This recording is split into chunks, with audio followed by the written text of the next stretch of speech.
ঢালিউডের জনপ্রিয় অভিনেত্রী মেহজাবিন চৌধুরী বাংলাদেশি নাটক, ওয়েব সিরিজ এবং ওটিটি প্ল্যাটফর্মে রাজত্ব করার পর বড় পর্দায়ও নিজের অবস্থান পোক্ত করেছেন তিনি। এক দশকেরও বেশি সময় ধরে দর্শকদের মুগ্ধ করা এই অভিনেত্রী হঠাৎ করেই যেন আড়ালে চলে গেছেন।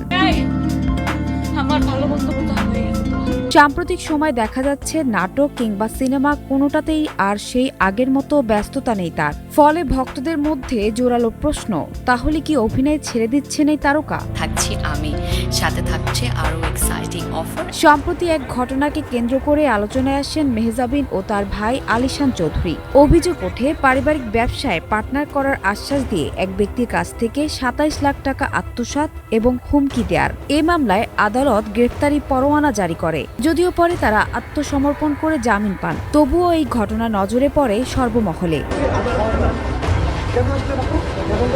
কিছুদিন আগে গুঞ্জন রটির পরিচালক রেদওয়ান রনির আসন্ন সিনেমা দমে অভিনয়ের কথা ছিল মেহজাবিনের, যেখানে দুই অভিনেতা চঞ্চল চৌধুরী ও আফরান নিশোর সঙ্গে স্ক্রিন শেয়ার করার কথা ছিল তার। বিভিন্ন সংবাদ মাধ্যমেও উঠে আসে মেহজাবিনের নাম। শেষমেশ জানা গেল দমের নায়িকা মেহজাবিন নন, জায়গাটি পেয়েছেন পূজা চেরি। আর এ ঘোষণার পরই হতাশ হন মেহজাবিন ভক্তরা।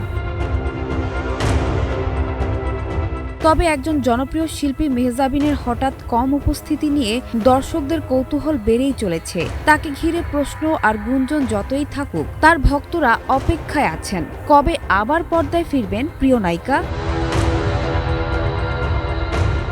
সানজানা তাবাসসুম, বৈশাখী সংবাদ।